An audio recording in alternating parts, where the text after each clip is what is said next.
Welcome, friends, to another edition of Economic Update, a weekly program devoted to the economic dimensions of our lives, jobs, debts, incomes, our own and our children's. I'm your host, Richard Wolff. Today's program has a title. I don't always do that, but I wanted to do it this time, and the title is The Center Cannot Hold. And for those of you that know the English history of poetry, that's a line. It's a line from William Butler Yeats's poem, The Second Coming. The line as a whole reads, "Things fall apart, the center cannot hold." And my argument with you and for you today is that the United States, our capitalist economic system, our political economy, is in a position where the center cannot hold because indeed things are falling apart.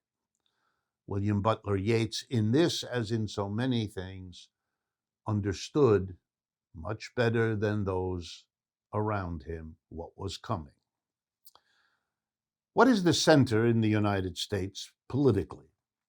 It is a monopoly of two political parties, their establishments, and by that, let's be very, very specific. By establishment, I mean Reagan and Bush on the Republican side and Clinton and Obama on the Democratic side. Those establishments have worked out a very cozy monopoly, and here's how it works. Both of them subsidize and support the capitalist economic system and no other economic system as their priority. They simply disagree on how best to do that. And we have two parties to work out that disagreement. They share power back and forth between one another in a very usually very comfortable, casual almost kind of way.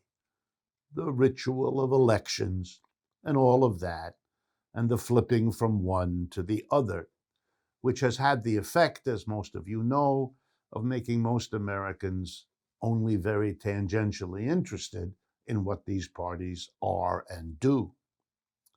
Both parties preside over coalitions. At the head of the party, in terms of what really makes the decisions, are a relatively small number of people in both cases. Those people are Wall Street, the business elite of this country, the CEOs of the big corporations. In the Republican side, they organize a coalition because, of course, business and CEOs and Wall Street are altogether tiny minorities of the American people. They could not govern. They couldn't win an election for dog catcher. There's too few of them. So they need a coalition. They need to ally, to gather under their tent a large number of people by persuading those people that there's something in it for them to do that. So on the Republican side, who is in that coalition? White supremacists, we learned again, because they're prominent now, sometimes they're less so. Evangelicals, nativists, the anti-immigration people, rural folks, small businesses, gun enthusiasts, people with military connections, social conservatives, religious people. Not all in each group, that's not necessary, but big blocks of those people defined by those particular words are the targets and usually the successfully included in the Republican coalition. The Democrats do their kind of the equivalent. Once again, the people at the top, corporate CEOs, Wall Street bankers, big businesses are the core of the leadership, the core of the donorship, the people who keep it going. But they build a different coalition. There, in the Democratic case, they ally with women, with non-whites, with immigrants or the descendants of immigrants, with the rather more schooled or educated, with the more technically developed and focused, with the younger, and with the more secular. You all know this. This is the game. And the two coalitions struggle to hold on to who they got and maybe bring in some of what the other ones got. And they do that to each other, and it goes on and on. And it did for much of the post-World War II period pretty comfortably. But it's not working now. And it's not working because these coalitions are falling apart. Why? Because the system is. Because the goodies that can be handed out, whoever is in power, aren't as goody, aren't as big, aren't as available as they once were. American capitalism is having a harder time of it. Again, look at how poorly we did as a system against COVID. Look how badly we've crashed, both in the 2008 and 9 economic collapse and the one that we're still emerging from now. This is a system in trouble. And as it's in trouble, the people at the top, the ones in charge, are following policies that are interesting. They're pushing the burden of adjusting to all these failures onto those who can least defend themselves, working class people, and especially the poor. They don't want to build up social programs to cope with our decline. They want to limit them. They don't want to do anything that might lead to taxing the corporations and the rich to pay for the kinds of social programs needed to really offset the economic decline we're in. If there aren't enough jobs, the government should provide them. It's what we did in the 1930s. That can't even be discussed. We created Social Security, we created unemployment compensation, we raised the minimum wage in the middle of the Great Depression when people said there's no money to do these things. There's always money to do it if you want to do it politically. They don't want to. So the Republicans are saying to their coalition, well, we have to take care of those at the top. The economy is in trouble. The pie that we cut up the pieces for to give each other pieces, that pie is shrinking.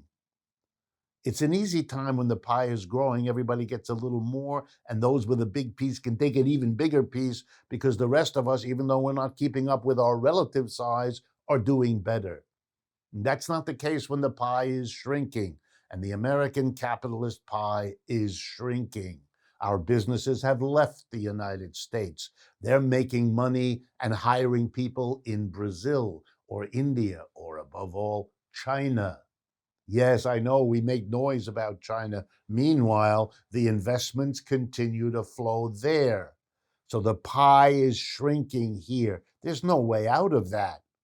In 2020, literally the pie got smaller. The GDP shrank in the United States, and by a good bit too.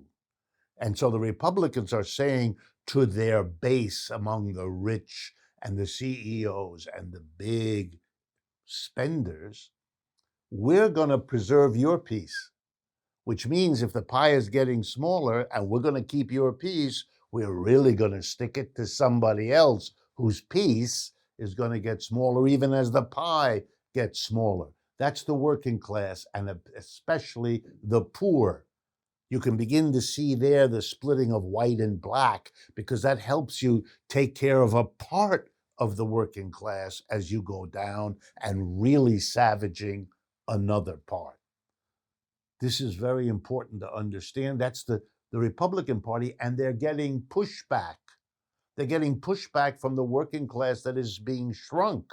They want something. They don't want to help the poor because they've been trained that way. And the poor that are part of them don't know quite where to go. Should they give up on the Republican Party? Should they support more extremes in the Republican Party? Their situation, as I will go into after the break of this program, is becoming harder and harder. On the Democratic side, the same thing, but their coalition is splitting in a different way. There, the split is between the old establishment, kind of neat, and the progressives, kind of neat the other way. The old establishment says we can do business as usual. We will be less harsh than the Republicans, but we too have to face the shrinking pie. I mean, they don't say this yet because it's not politically correct to say honestly what's happening to American capitalism. We are forever recovering. We're forever growing. It's always this make believe, don't tell the truth, but they know. And their policy of the establishment, the Bidens, the Obamas, the Clintons, is to be less harsh than the Republicans. That's always been the pitch of the Democratic Party establishment. We're not as bad as them. That's, of course, particularly easy to play now, having had Trump for 4 years. But that's what they want. The progressives are saying, to their credit, no, no, no, this crisis is serious. You've got to do a lot more. This isn't just being less harsh than the Republicans. The climate crisis, the racial crisis, the COVID crisis, the economic crash. The progressives are saying you've got to do more. And hidden here, behind the splitting of these coalitions, is a threat, even if no one says it. The threat on both sides is you better hold this coalition together, even as it's straining to fall apart, because if you don't hold it together, you can kiss the elections of the future goodbye. You won't be in power again, and maybe not for a very long time, because that coalition is the only way you get to be in power. So whichever group of CEOs and Wall Streeters and big donors run each party are aware that if they don't manage economic decline of a US capitalism in a way that holds their coalition together, or maybe even expands it, they are facing not just the carrot of what might come to them if they do it, but the stick of what will happen to them if they don't. It's a very serious moment in American politics, as serious as any that this country has faced in its history. And when we come back after the break, I'm going to want to talk to you about the details of this breakup and what the odds are about the two different ways it can work itself out in the months and years immediately ahead of us. And they are going to shape a great deal of what happens to the United States inside. And I haven't even today the time to go into what we do talk about on other days, which is the fact that we're going through this crisis at a time when the United States has the most serious economic competitor in the last century, namely the People's Republic of China. We've come to the end of the first part of today's show. Before we get to the second, I want to remind you, our new book, The Sickness is the System, When Capitalism Fails to Save Us from Pandemics or Itself, is available at democracyatwork.info/books. I also want to thank our Patreon community for their ongoing and invaluable support. If you haven't already, please go to patreon.com/economic update to learn more about how you can get involved.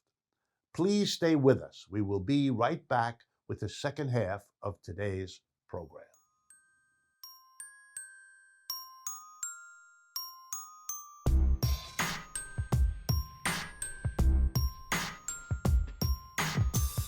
Welcome back, friends, to the second half of today's economic update, which, as I explained, is entitled "The Center Cannot Hold," a line taken from a poem by William Butler Yeats. I want to continue the conversation by talking about the disintegration of both of the coalitions, the Republican and the Democrat, that we discussed in the first half. But now I want to introduce the dark side, if you like, or maybe I should say darker side. and that is repression, political repression. When a society is on the down trajectory, and I want to argue with you, as I have in earlier programs, that much of the history of the United States, from independence until around the 1970s and 80s, was a ride up on the capitalist roller coaster. We were growing. We took over the entire landmass of North America, other than Mexico and Canada. We traveled west. We eliminated the native population that we found there, herding them into reservations, as settler colonies often do. And we were profitable, and we were productive, and we brought in an army of successive waves of immigration to do the work. It was a ride up of profitability and economic growth. And it led in the United States to this notion that we are exceptional, that maybe God loves Americans a little bit more than he or she loves anybody else.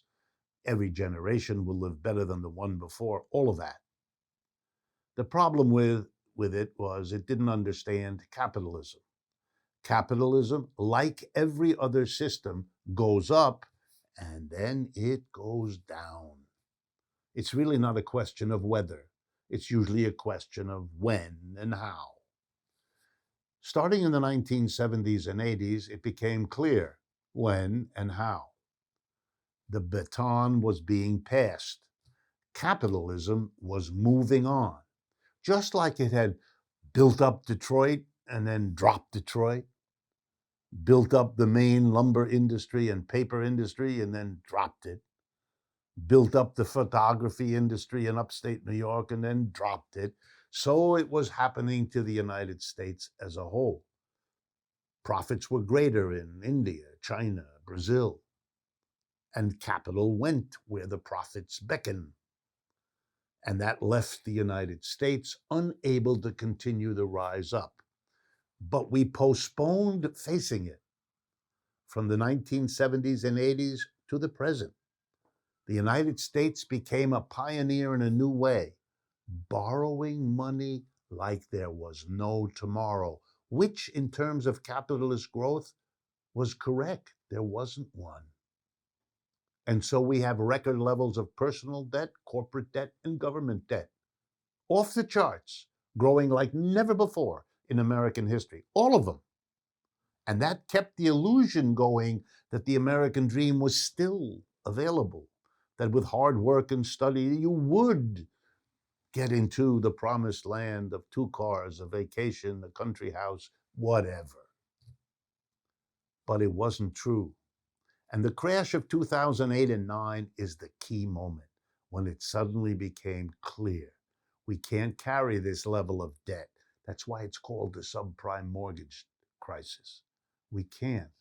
We can't borrow our way out of this, or put it more accurately, we've borrowed as much as we can support. It's over. And the ride down is never much fun, especially not compared to the ride up. So what are the two parties going to do as the ride goes down? As the pie, if you allow me to continue with the metaphor, shrinks? Well, one thing is everybody grabs hold, trying desperately to hold on to whatever they had, because somewhere they're beginning to register is going down. And that means those least able to defend themselves can't defend themselves compared to everybody else. And that creates many more social problems. It aggravates old social problems that were never solved, but were able to be kept under wraps because things weren't getting tight. We all have that in our personal lives anyway. We know. We really do know. And so what's beginning to happen quietly, locally, in a dispersed way, is repression. Masses of people in increasingly desperate circumstances take chances, push back, not because they want to, but because they have to. I learned recently about a network of something I had never imagined, which is my fault. Diaper banks. The United States has 200 diaper banks across this country. They collect unused diapers, disposable diapers, from those who have them. Their children have outgrown them. They bought more than they needed. And they give them to a bank which hands out free diapers for people who have children who need them but can't afford them. It costs $80 to $100 a month to be per child to have the disposable diapers. And by the way, their prices are being raised as I speak between 5 and 10%, making it even harder. So we have to distribute free. This is a country that calls itself one of the richest in the world. You can forgive a man or a woman trying to get diapers for the healthy baby being put in the kind of charitable, please give me a free diaper position. Think about it. And so there are those who sense the growing bitterness, the growing upset, the growing desperation, and want to repress. And it shows up in our gun violence, in our police's behavior, because we ask these police to step in and solve a problem they couldn't possibly solve because it's an immense social and economic problem. And you don't solve that with the police. But the Republicans are going with those who are fearful that something from below might come up and threaten what little they have as they're worried about losing it. So they're a bit more on the repressive side. The Democrats go the other way. They're afraid. They do repression too, but they're afraid that this repression can go quickly from being a way to keep the lid on to being a provocation of those you're repressing to think about and to undertake much more active efforts to improve their situation in a desperately declining economic system. Republicans fear the consequences of repression more than the Democrats fear it more than the Republicans push it, but that can change at any time. In short, these issues are breaking these coalitions apart because inside each of them there's disagreement about repression, about guns, about you name it. It's falling apart. The center cannot hold. That's why Mr. Trump is as powerful on his side. That's why it's possible to have Marjorie Greene and people like that. And on the Democratic side, that's what fuels Bernie Sanders and AOC and the rising number of people challenging the whole idea of the monopoly of the two big parties, even as they work inside one of them. I'm talking, of course, about the socialists active within the Democratic Party, calling themselves progressives, which is fine, that's what they are. But these parties are not in a position to resolve this. The tensions inside each party, the acrimony between the parties. Let me give you just a couple of examples having set the frame. A few weeks ago, Mitch McConnell, the head of the Republican Party, publicly denounces big business, CEOs. He's furious that they are upset about what Republicans are doing to limit voting across the country, and particularly in the state of Georgia. You shouldn't be meddling in politics, says Mr. McConnell, who has been courting them and their money his entire political career. What's going on? It's very dangerous for the leader of a party to denounce big business and CEOs. They are the leaders of his party. They are the donors. And what are those companies doing? Meddling. Why aren't they quiet? The answer is they're afraid now too. As capitalism goes down, they are still American companies. They still have big investments in this country.